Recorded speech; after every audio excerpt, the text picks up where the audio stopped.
Good morning, good afternoon, and good evening. Welcome to Clarity with Jimmy Smart. This is your friend and your host, Karan Detani.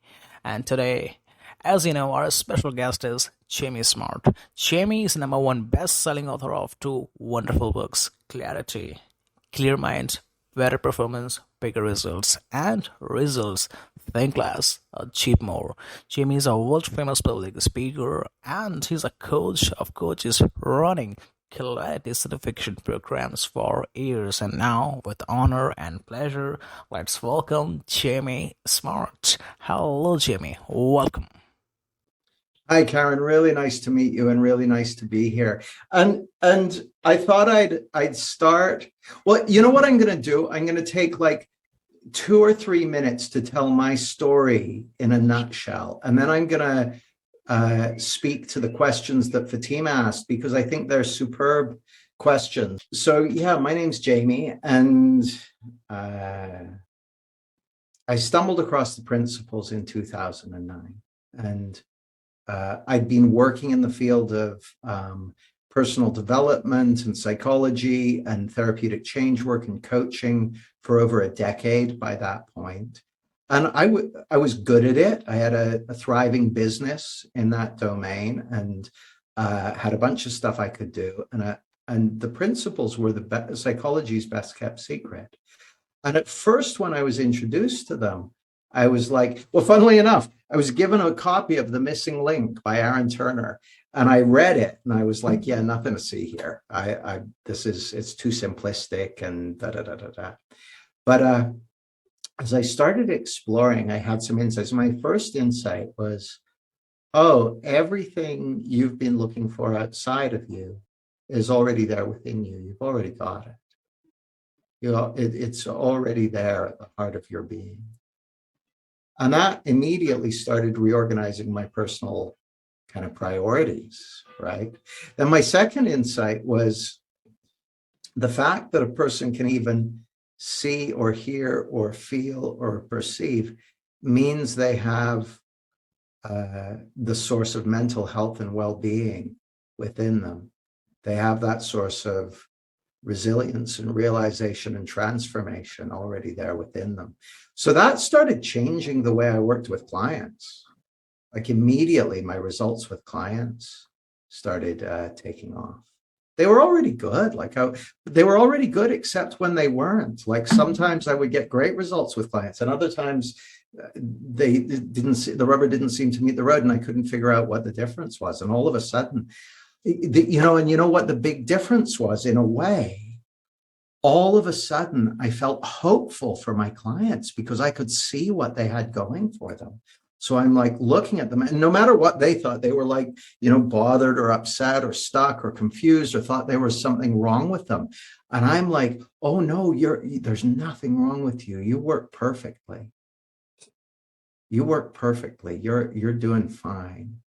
And it's not that I necessarily tell them that, but I could see that. I could see that in what they were doing and how they were showing up. So that changed how I work with clients. Then in June 2009, so literally like 13 years ago, I woke up one morning and I'm like, oh, holy shit, this is principles. This understanding is to psychology what the discovery of germs was to medicine. I've been working on the 10th anniversary edition of my first book, Clarity. I'm going to grab something. They'll be right back.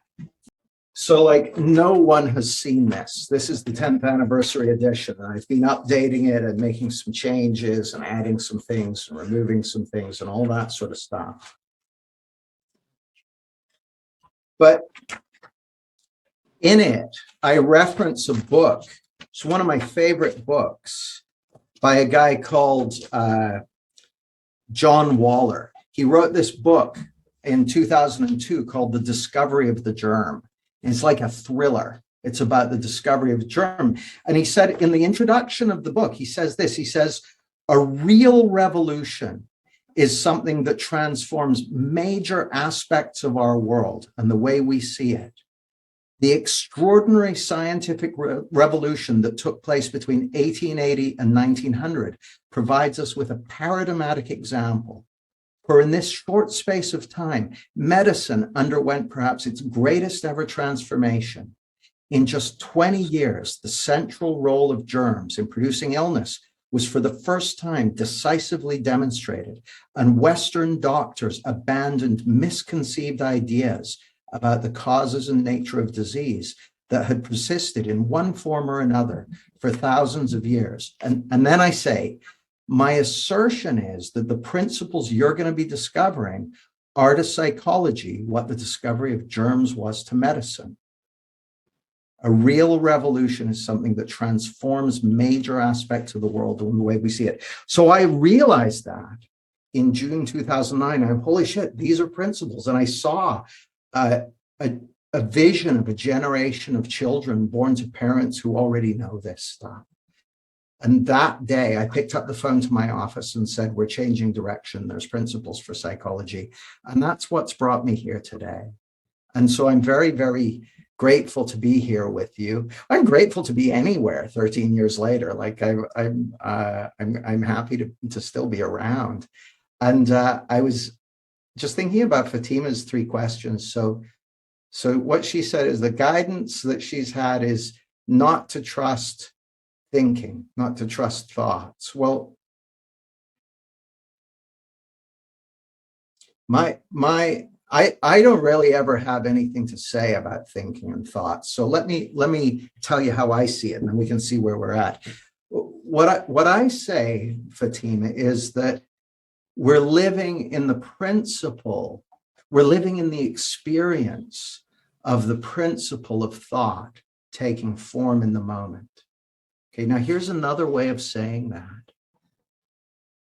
We're living in the feeling of the divine intelligence behind life, creating a reality moment to moment.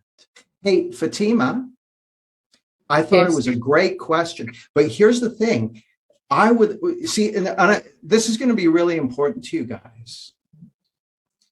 Like my assertion to you is like, I'll have stories to tell and answers to give and that sort of thing, but they're not really going to be much use to you. Okay.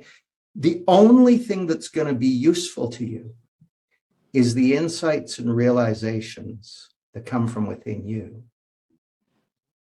Okay. So my invitation to you is like all I'm really going to try and do over the next 45 minutes is for us to find our way into an insight-friendly space, into a feeling of connection, into a space where you're able to have the insights, the realizations, the ahas, the discoveries that make a difference to you.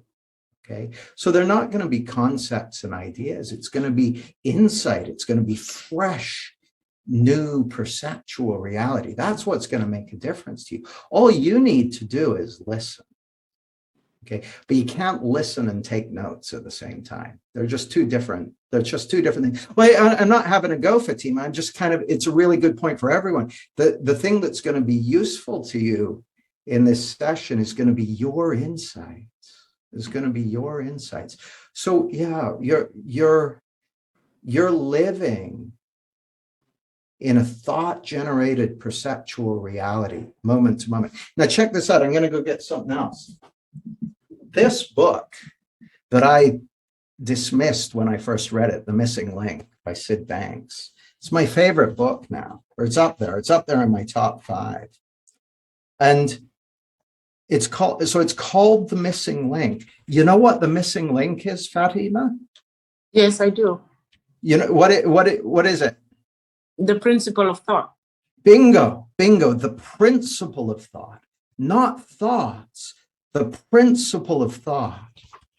And what he says when he's talking about the principle of thought, he says, thought is a divine tool. It's spiritual. It's a divine tool.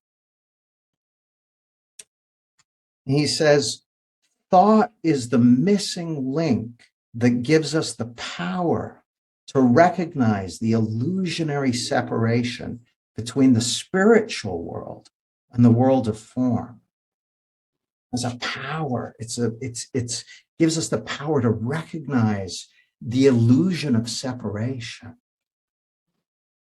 Now, how it looks to me, Fatima, is all of us, every person on this planet, all 8 billion of us, every single one of us is doing exactly what makes sense to us at our current level of understanding. And so we're all, every single one of us is an example of wisdom in action. Okay, like every day. But I include, like, I'm hardcore on this. Like, I include the alcoholic who's drinking to try and get some relief from his or her demons, or the 15-year-old gang member who's breaking into someone's house right now, or the neo-Nazis who are going around trying to stir up trouble, or the corporate raiders who are trying, we're all doing what makes sense to us at our current level of understanding. And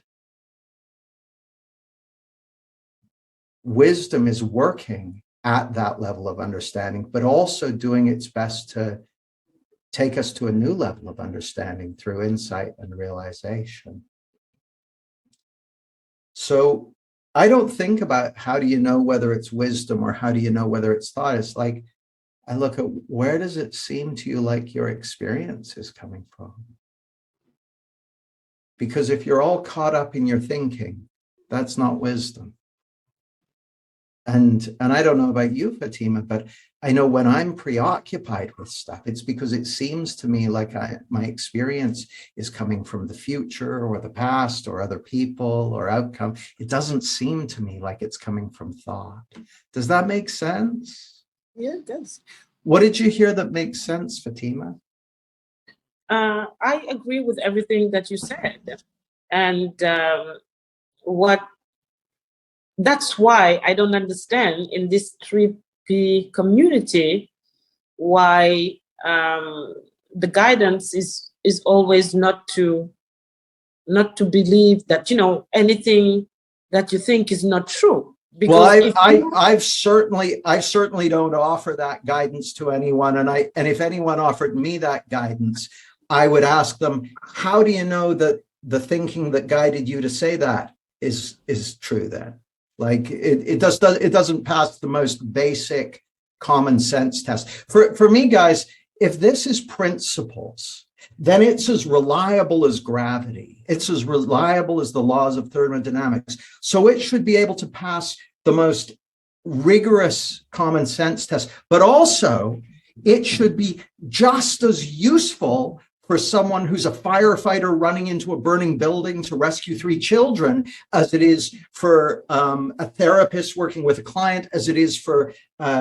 someone leading her company through a difficult time, as it is to a hockey player hitting the ice after halftime. It should be totally practical. So if here's another piece of guidance that you sometimes hear. It's like, if you don't know what the right thing to do is, just sit and wait until wisdom appears. It's like, well, what if you've got 30 seconds till the end of the game, or what if that building's burning and you're like, you're at a crew, how come you're not going to rescue those people? It's like, well, I'm just waiting for wisdom to go. It doesn't pass the basic. So here's the other thing, Fatima.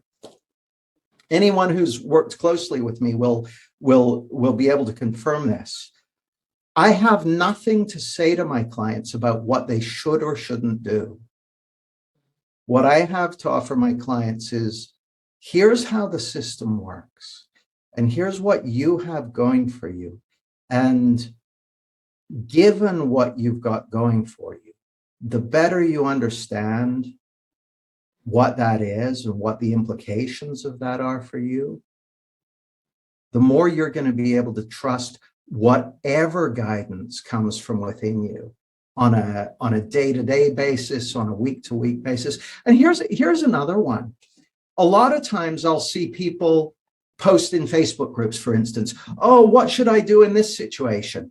And all the principles compliant people come back and go, just follow your wisdom. It's like, what if their fucking wisdom got them to post that question in the group? Like, it doesn't pass basic common sense tests. Now, in all these things, there's a kernel of truth in it. Like, obviously, there are times when we have the experience of being just suddenly knowing exactly what to do. And we can just tell that it's wisdom in action, because it just, like, we're not even thinking about it. We just knew. So we've all got those examples, and those are the easy ones.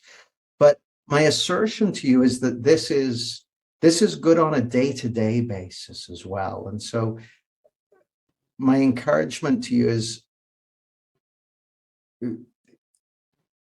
just to allow yourself, like, the thing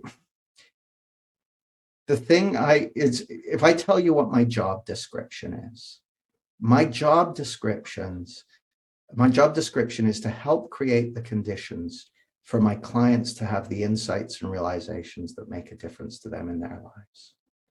I know that I don't know what my clients should do. I don't know what I should do half the time. Okay. But I know what we've got going for us. And if we can recognize what that is and align ourselves with it and learn to trust it, we come to rely on it. We come to rely on it. Thank you, Fatima. Okay, you're welcome. Estelle, go ahead.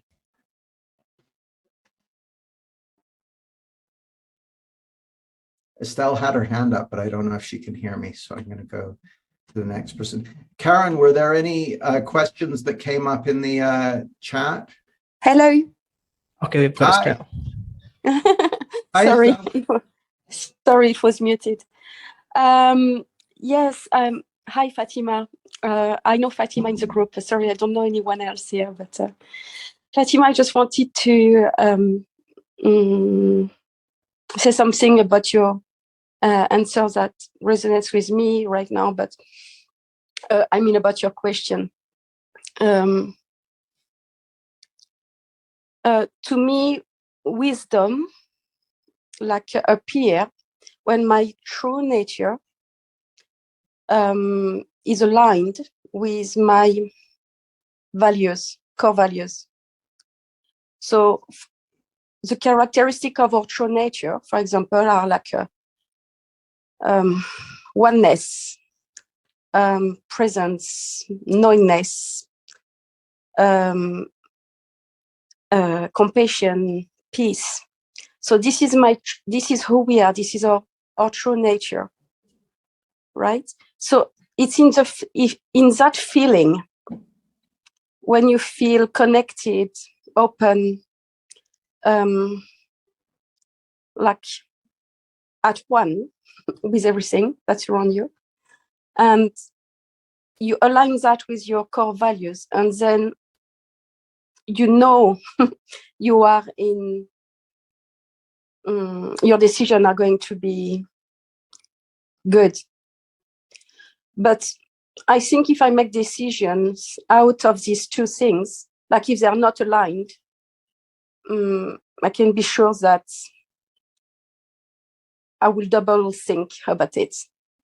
I will just wait for that feelings to come. That's it. Thanks, Estelle. I think that when we have the luxury of waiting, I think it's great advice. When we don't, we just got to do what makes sense in the moment. Go ahead, Mika. Hi. First of all, I love Fatima's, question and inquiry. And we've seen each other on various things. But, I think of I don't know who this originally came from, whether it came from Michael or not, but, with Michael Neal, I know he has talked about how, it's a description, not a prescription. Sure. Of principles. And so, when I think of thought, is like that, like he would say this, it's like our Play-Doh, right? So I think of it as like, it's there. We always have them. They go through, thousands or however many can go through our minds, or, go through. Oh, you're talking about thoughts. Yeah, I'm talking about thoughts. Oh yeah, I wasn't talking about thoughts. You're talking about thought just as a principle. Yeah, because Mika, if you look around that room, like I saw your dog just run away. What's your dog's name? Wolf. Wolf. So if Wolf comes over to you, you're 100% of your experience of Wolf is thought generated. If you reach out and stroke Wolf, that experience, that feeling, that's thought generated too. So yeah, the thoughts that run through your head, they're made of thought as well, but they're like 2% of the thought generated. When Sid said thought's the missing link, he's talking about the whole ball of wax. They're what's creating your perceptual reality every second of your life. You're living in a thought generated perceptual experience 100% of the time. That's what you're living in. And Yes, so like thoughts are sort of like the deck chairs on the Titanic, so to speak. You remind me of a Kurt Vonnegut quote. There's a joke in one of his books. He says, you know what that black stuff in the middle of bird shit is? And the person goes, no, what? He goes, that's bird shit too. It's like, it's all thought. It's all thought. The whole thing, like even what you can see and hear and smell and taste, the whole thing is a thought generated perceptual experience. Because I noticed in your comment, you were talking about choosing thoughts and which thoughts and that sort of thing. And my experience is it's only a choice if you can take it. Like given the choice, I would only ever think thoughts that have me in a experience of peace and well-being and joy 100%. Like I'd have to be an idiot to choose anything else. right. So, but like if a person doesn't understand how how our system works, right? And I'm just going to throw this out there as a possibility. So, how we can get caught in a mental loop, right? To where Sure. Oh, well, Mika, I don't know about you.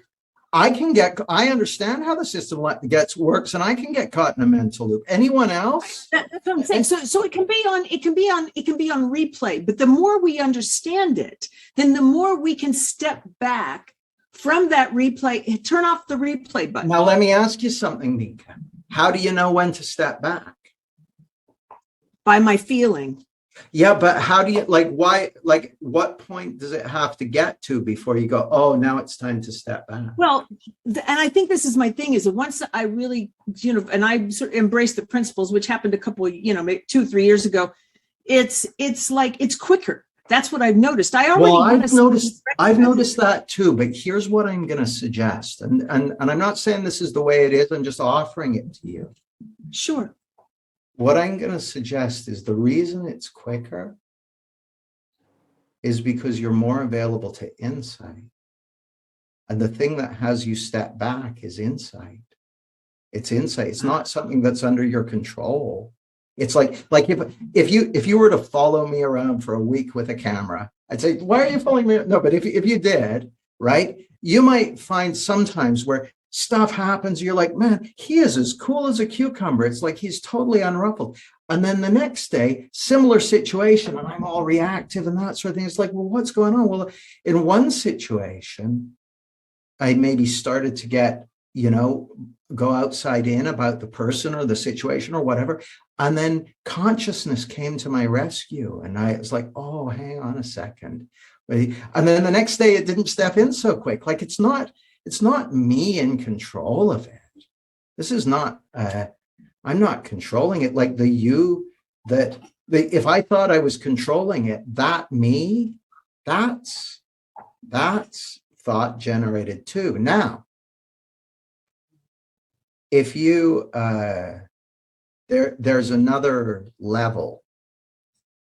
Like when I first read Sid Banks's books, I thought they were terrible, and I couldn't make sense of them. They seemed so badly written, and they were like contradicted themselves and all that sort of thing. And then one day I suddenly had a realization. I was like, oh, he's not talking to you. He's talking to your true identity. That's who the books are directed at, not your personality. So if in the thing you wrote, Mika, where you said the power to choose, I would say your true identity, your true self, your true nature, which is God, absolutely has the power to choose.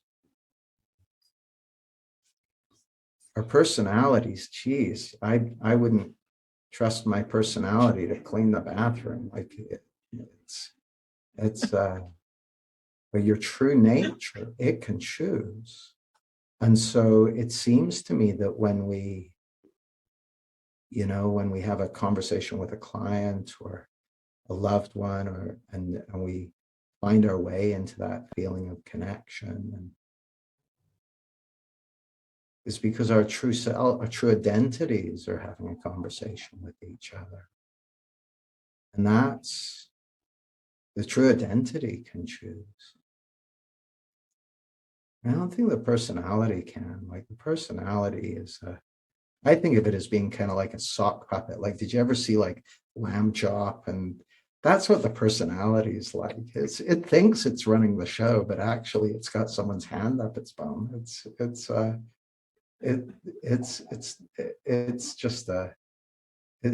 thought. The personality is a thought generated thing. And I mean, I'm partial to them. I like personalities. I got nothing against them, but that's not who's choosing, I don't think.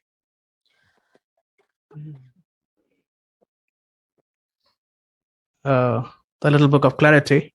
Mm-hmm. I loved it. I loved it. And what I like about you is that your approach is very simple, and it's like to the fact that you said like 100% of our feelings, they come from our thinking. So I would like to start by asking you, what is clarity and what are the principles behind it and how does it work in our life? Got it. So, well, what is clarity? Clarity, you can think of it as just a way of talking about an innate capacity that we're all born with for peace of mind and well-being and insight and realization and resilience and love and connection and learning and presence and wisdom. We're all born with it. And the reason I kind of like clarity as a metaphor, because it has me think of that metaphor of like a diamond at the center of something. So it's already there. One of my dear friends and mentors, Valdyn Monroe, she sometimes says, you don't need to put the yolk in the egg. The yolk's already in the egg. I'm like, yeah, it's already in there. It's already in there. So that means that the nature of this understanding is inherently subtractive. It's about taking away rather than adding in. It's rather than, Fatima was talking about guidance earlier, but I'm like, instead of guidance, what we've got is an understanding that gives us less to think about, less on our minds, less getting in the way, and allowing that true self to shine through. So what are the principles behind clarity? Well, the principles are behind clarity. That's just a metaphor for that set of capacities we're all born with. Now, this was first articulated by a guy called Sydney Banks, who back in about 1973 or 74, he had some really life-changing insights into the nature of how our experience is created. And his first insight was that we're living in a thought-generated reality. And that's not to say there aren't like glasses and phones and cars and bananas and, buildings and things like that. But our experience of that is 100% thought generated. And by thought, he wasn't talking about the things that jump through your head. He was talking about a power that's creating our perceptual experience. And that quote that I read out, he said, thought is the missing link that gives us the power to recognize the illusionary separation between the spiritual world and the world of form. And I read that and I'm like, what the hell does that mean? But on later in the book, he says something that I think is, it's probably my favorite quote in the whole book, which I can't find now. But maybe I'll find it later and read it to you, because I really love it, because he says,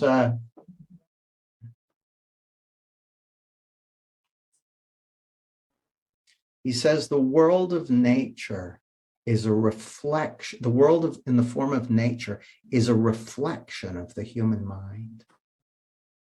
And I read that, I'm like, what does that mean? Like, what a reflection, like if you imagine looking into a mirror, he's saying the world at hand, the world that you perceive, is like a mirror reflecting your mind back at you.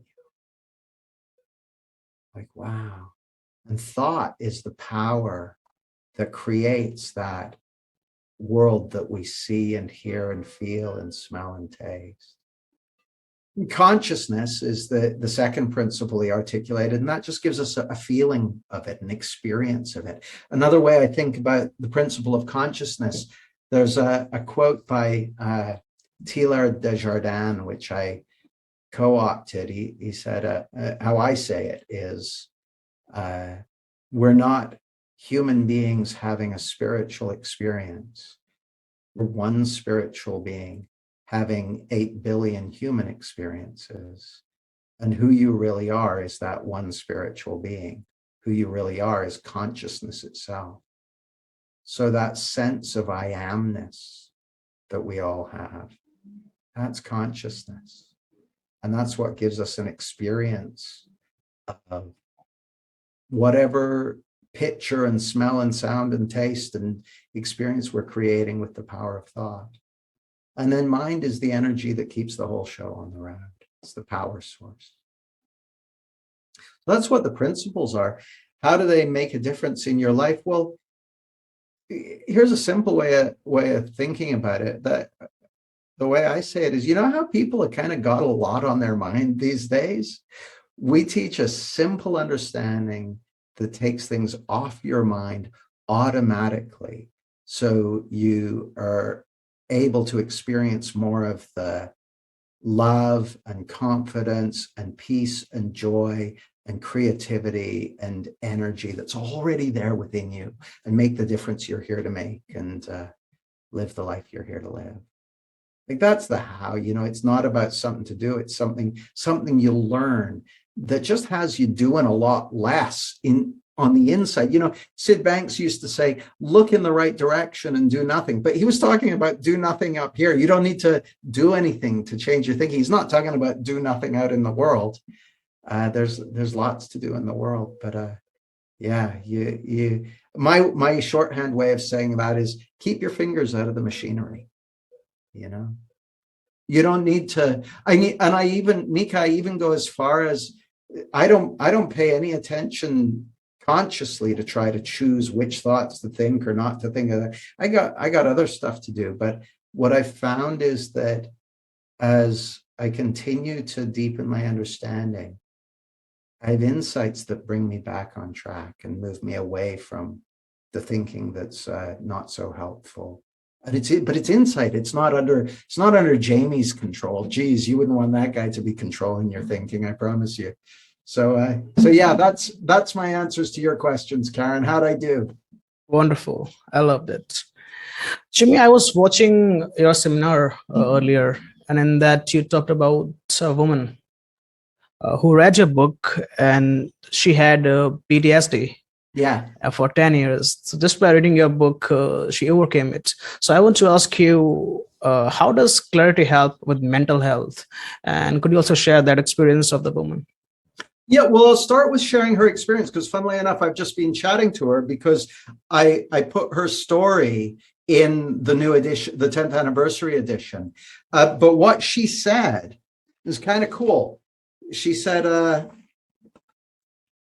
let me see if I got it here. When she wrote to me, she said, I guess that your book wasn't really designed to help people with mental health issues. Yeah, she said, I'm sure your book Clarity wasn't intended to treat mental illness, but I'm a PTSD veteran and it's helped me more than psychotherapy and CBT. I'm hopeful again. And then later on, she says, I've realized that I'm okay. I was diagnosed with PTSD and told there's no cure, but here I am making more strides because of the book than I have in 10 years of treatment. Thank you. I'm sitting here literally feeling as if I'm a fully mentally healthy person. I've never felt that way before. Well, she had felt that way before because she was born feeling that way. She was born feeling that way. And here's the thing. She was attributing that to the book. And I'm glad she read the book. And I'm glad that she read the ideas in the book. But it doesn't matter how good the book was, it wouldn't have been able to help her if she didn't have that innate capacity for resilience and well-being and peace of mind already there within her. And, you know, it's interesting, Karen. I have a group called the Thriving Coaches Community, and I put up a poll in there once.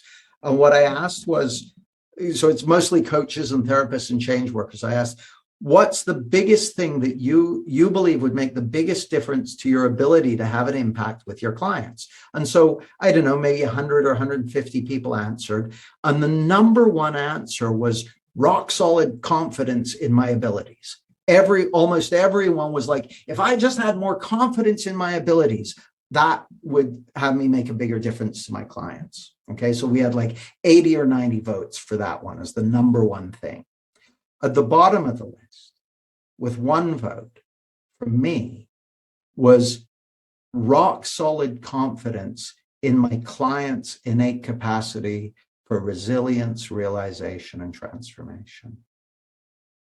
My confidence is in what my clients have going for them. And the cool thing is, they pick up on that. They pick up on that.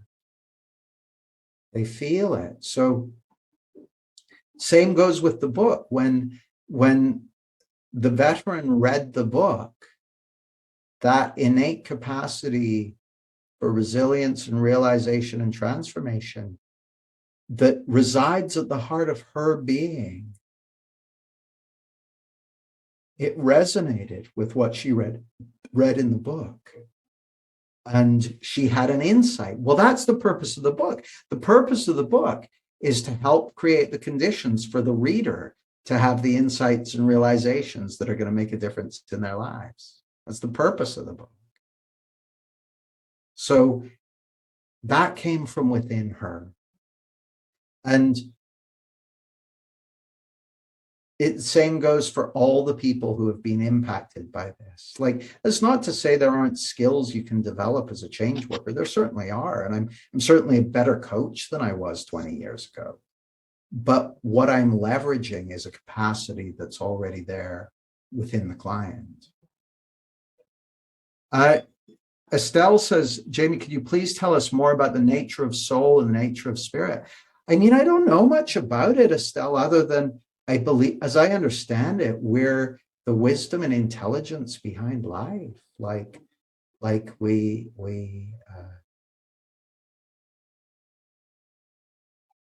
can't be harmed. We can't, at the level of spirit. You know, like Sid was once asked, what even is reality?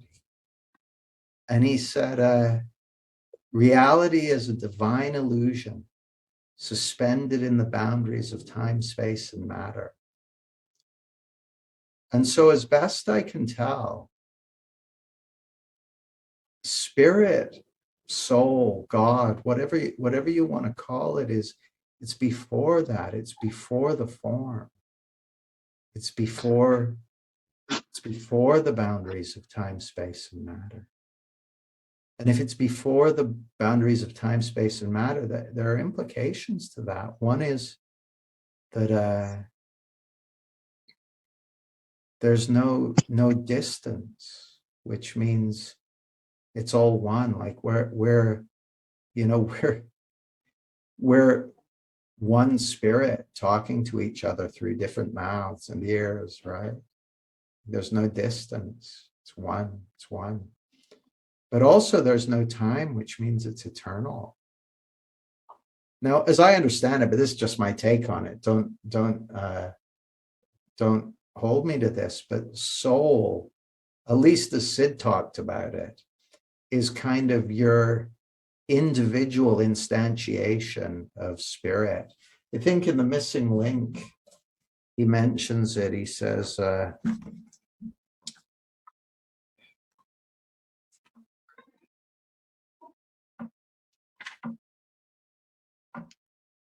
this is what he says. This is on page 79. It's called Seeking Enlightenment. He said, we all seek enlightenment, whether we're, bless you all. We all seek enlightenment, whether we're aware of this fact or not. My friend, I tell you this, purer thoughts are the rungs of the ladder that lead to success. Then he says, the universal center of all things we call God. The individual center we call a soul. So it's just my take on it, but what I make of that is that the soul is kind of the local version of God for you. You know, that's God in you. That's God in you. And that's why we all have, different things we're inspired to do in the world. And that's why we're, different from each other at the level of, our authentic expressions and that sort of thing. But there's another friend of mine, Fred, he says, if there's only one thing going on, how could you not be it? How could you not be it? So once again, that Teilhard de Chardin quote, he said, we're not human beings having a spiritual experience, we're spiritual beings having a human experience, which I think is lovely. I see it a little different. I see it, we're not human beings having a spiritual experience. We're one spiritual being having 8 billion human experiences. And who you really are is that one spiritual being. So Estelle, who you really are is that one spiritual being. And the nature of that one spiritual being is that's the divine intelligence that's given rise to everything. So it's very comprehensive. It's very comprehensive, like everything. That's a lot. And as I see it, soul is the instantiation of that which resides in the local you. But I mean, there's one thing going on here. So yeah, I don't know if that clears anything up, but that's how I see it, Estelle. Hey, here's what I'm thinking. We've got about 5 minutes. Shall we do a quick have a quick coaching chat with you, Wendy? I'm happy to run over by a few minutes if that works for you guys. Wendy, sure. You put up your hand for coaching. Does that still appeal to you? Yeah, I'm kind of in a nice little space. Thanks for the call so far, but sure. Great. So I read what you wrote, but my question would be, what would you love to have happen as a result of this conversation? Like, what would be a great outcome for you?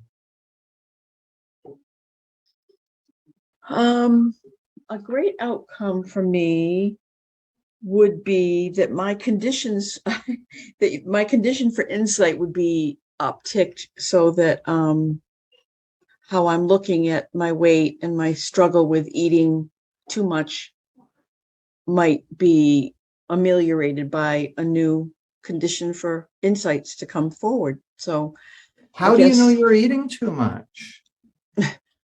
Because the number on the scale is not helpful. It's not a healthy number according to the powers that be. It prevents me from moving the way that I want to move around in the world.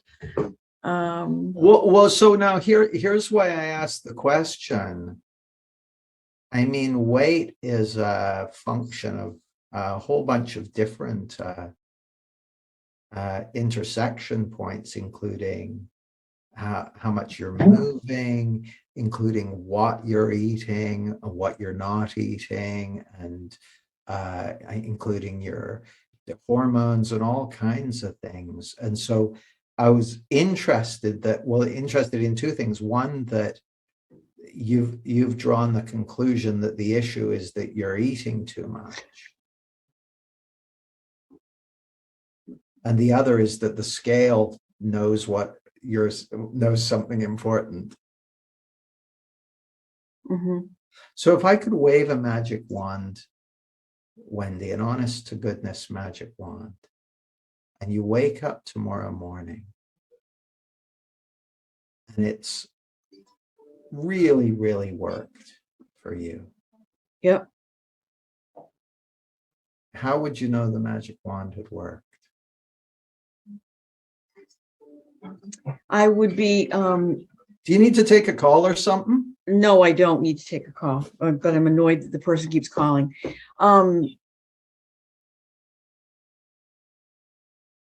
If you could wave a magic wand and I could wake up tomorrow and things would be different, I would be able to hear the inner voice that says, walk now, move now, don't eat this, eat that instead. I would be able to hear that healthier voice as opposed to a self-soothing, self-sabotaging, in my view, voice. Well, now this is probably going to be really interesting for people. I don't believe in self-sabotage. I'm kind of hardcore, like I don't believe in self-sabotage. So I believe, Wendy, this may sound like I'm a terrible coach, but you may be used to it. I believe that the way that you're already eating and moving and all that sort of thing is wisdom in action. And I'm working on the basis that you're already doing what makes sense to you at your current level of understanding. And you said an interesting thing. You said self-soothing. Go. So you put your finger up. Go for it. Well, you said, I think the distinction is at my current level of understanding. Yeah. So I may be, and so here's where I'm going to get really concrete and concepty and, labely, which is, I'm 64 years old. I'm a registered nurse. I have a graduate degree. I know calories in, calories out. I know exercise, and I know all these things.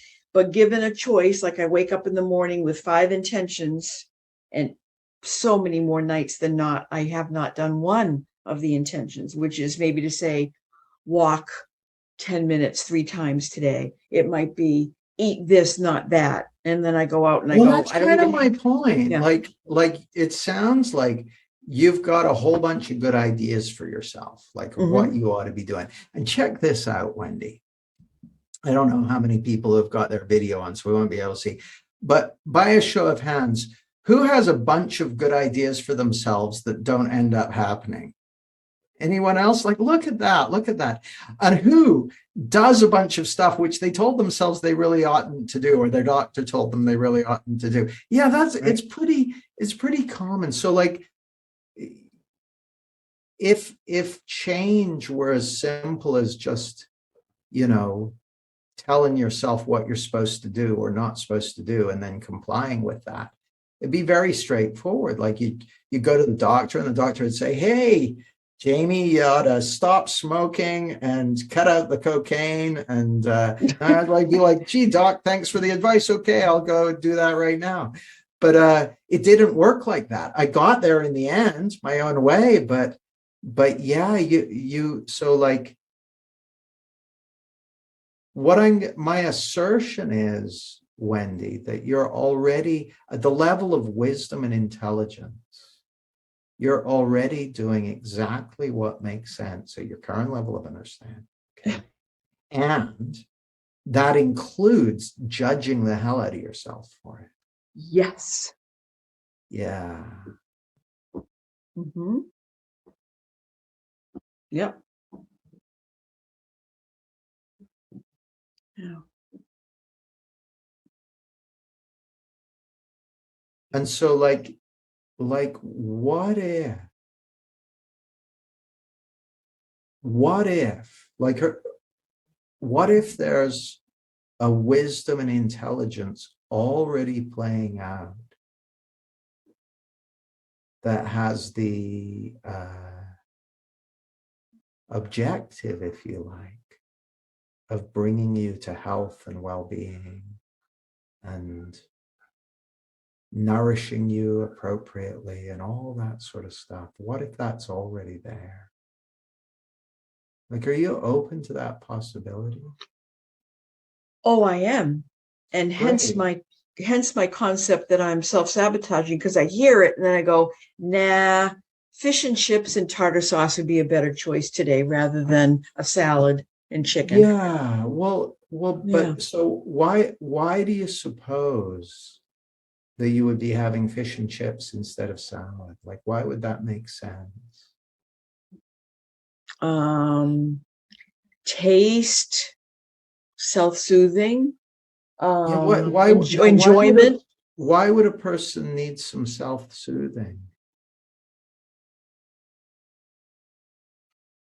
I guess if they felt like they were disrupted or sad or I don't know, busy, stressed out, let's do this instead. Yeah. Yeah. Yeah, that's my experience. Like, when it comes to any kind of habit that's about, kind of soothing and making yourself feel better and that sort of thing,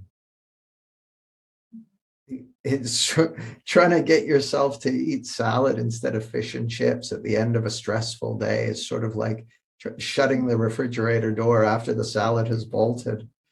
It's I like to go upstream. I like to look earlier in the game. Like,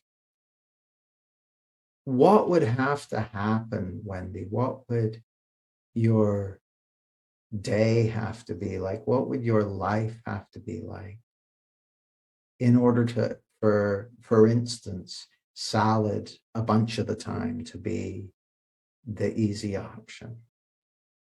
Mm. Because the approach you're using at the moment is the willpower approach, which is very popular, but has almost no evidence of success for anyone. Like, we get very little willpower each day, and we get to dole it out on whatever we want to dole it out on. But it sounds like by the end of the day, you've already doled all yours out. You've taken that thimble full of willpower and used it to get yourself to do hard things. So the thing I'd be curious about, what would your experience of life have to be like in order for healthier choices to be the appealing ones? Mm. That's a very good question. It's a very good question. Yeah, I mean, I feel like I blame circumstance. Like, it's been a stressful day. I deserve the fish and chips and the tartar sauce. So I feel like I deserve that. And then the other thing is a story inside my head that says, well, if you haven't gotten it by age 64, you're never going to get it. So just get used to it. You're just going to die fat. Now, I'm just going to speak to these guys for a moment. Now, I want you guys to notice, speaking to you as a coach, I asked Wendy a question, which seemed to kind of touch her. Like, she said, good question. And she's kind of sitting there, and we got a nice feeling and that sort of thing. And she said, good question. And then she didn't answer it. She told me some other stuff, but there was nothing to do with the question I asked. So when someone does that, I notice it. I don't necessarily mention it like I'm mentioning it now, but I'm like, she didn't answer that question. And then I'm like a dog with a fucking bone. Watch. So so Wendy, I was just having a chat with these guys. So yeah, you know, it's funny. I was running a retreat in Tenerife a couple of years ago, and we had a wonderful group there. I flew my dear friends Jan and Chip Chipman over to speak at it, and Chip said something that stopped me in my tracks, Wendy. It was the clearest I'd ever heard it. He said, the feeling you're living in is all you get.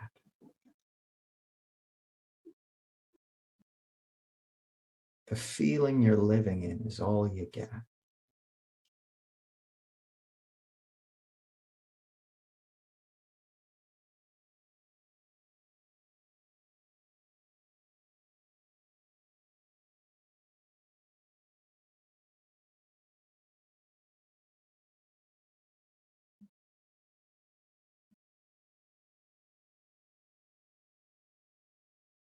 Mhm.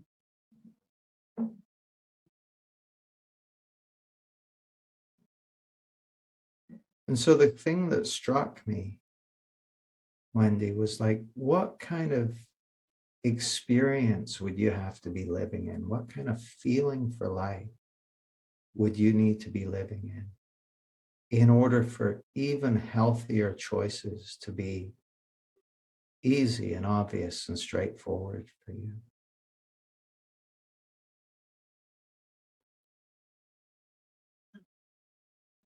I don't even know if I have words. I guess a feeling of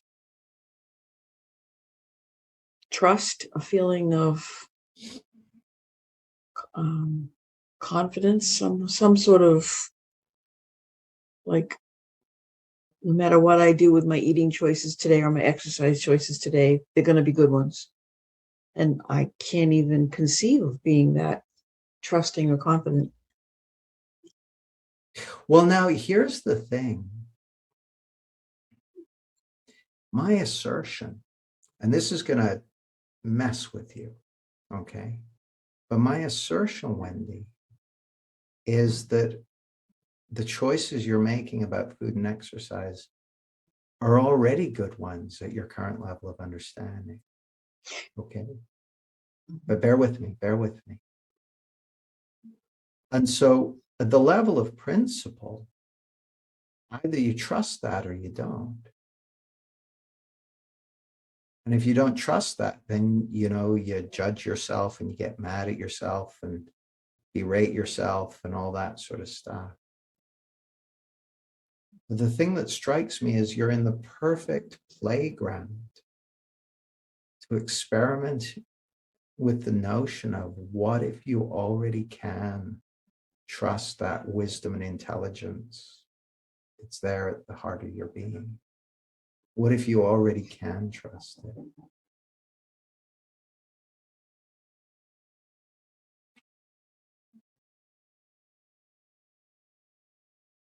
It's a good question. Like, you're a nurse, right? Like, by training. That's what they tell me. And how many people have you seen heal over the years? Like from broken Many. arms and cuts and all that sort of stuff.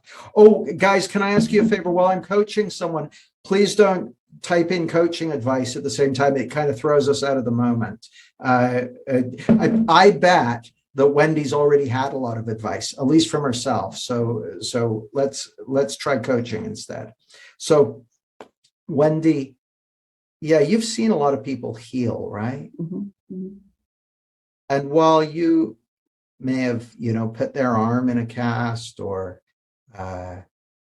given them their medicine or told them to, you know, stay off the ankle or whatever it might have been, or dressed a wound or whatever.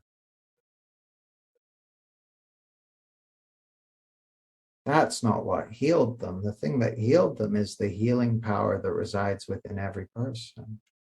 Mhm. And that's the Yeah. thing that's trying to heal your relationship with food and movement. Hmm. You just Yeah. need to give it a chance.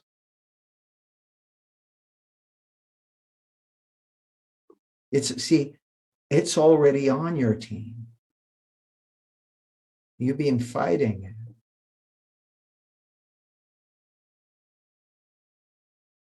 So I've got a question for you to reflect on, take away from this. Mhm. And the question is this: what kind of feeling would you have to be living in order for those healthy choices to be easy and obvious and enjoyable?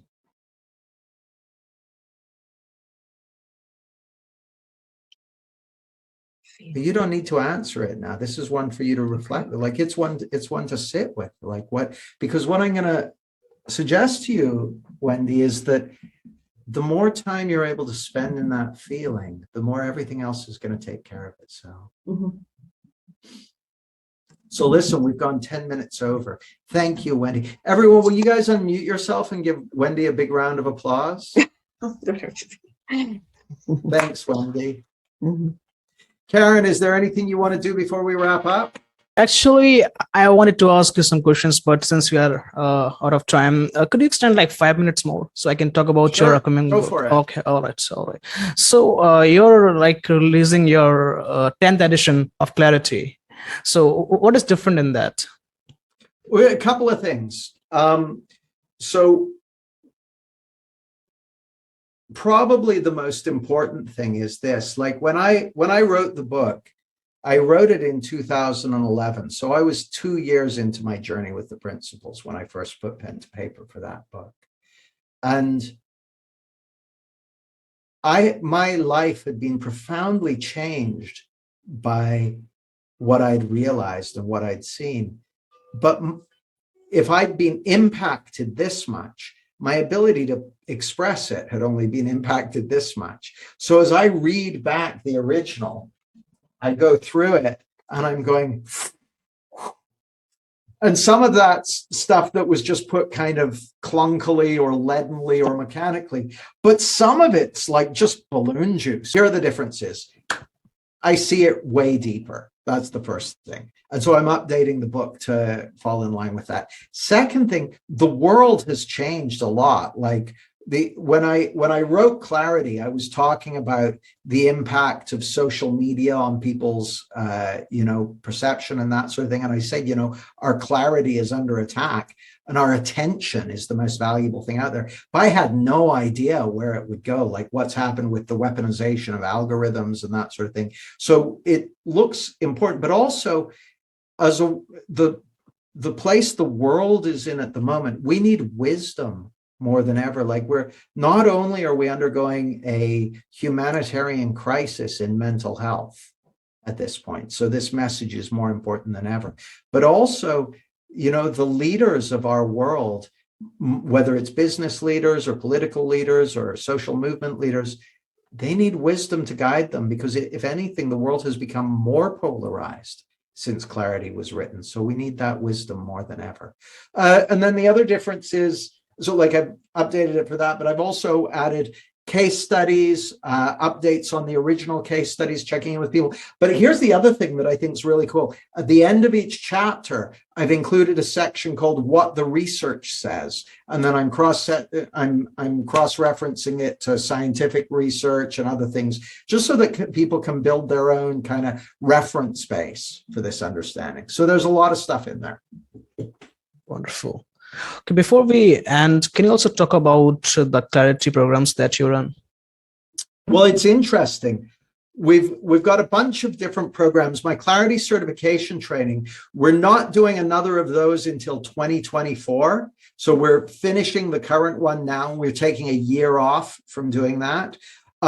We've got a new program starting in January. The working title of that is the Clarity Professional Program. We've already got a few people booked on that, but we haven't gone out publicly with it, but we'll be doing something around that. And then the other one that's very popular is the Thriving Coaches Blueprint. So we haven't opened the door on a Thriving Coaches Blueprint this year, but we're going to open one in the autumn. So we're only going to do one of those this year. So those are the main ones. And then we've got various digital products and that sort of thing. But those are the three big programs.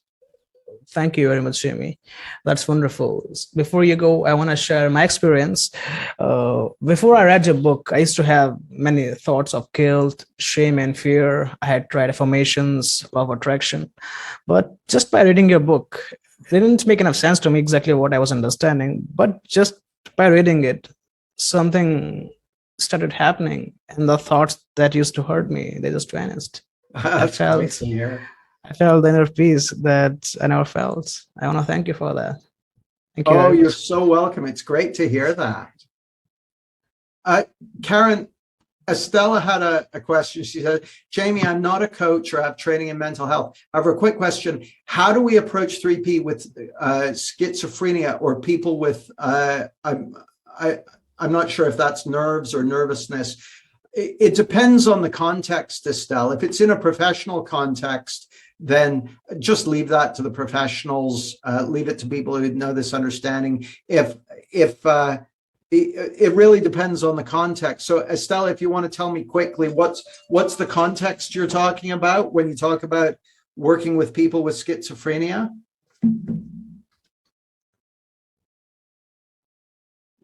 Any techniques? My technique for someone with schizophrenia is learn to listen, to get their world. And I guess the other thing would be to see that they have this source of clarity and resilience and well-being within them as well. There's a wonderful interview I did actually with a guy called Dr. Bill Pettit. I'll share the link here because we talk about schizophrenia and it's well worth listening to it, Estelle. Just a sec. There we go. Here's the link. Check that out. That's good. We talk about schizophrenia, depression, hypermanic, dual diagnosis, bipolar disorder, all sorts. So yeah, well worth checking out. Lovely to meet you guys. I got to run. Thank you so much for inviting me, Karen. It was great to connect with everyone. Lots of love to you all.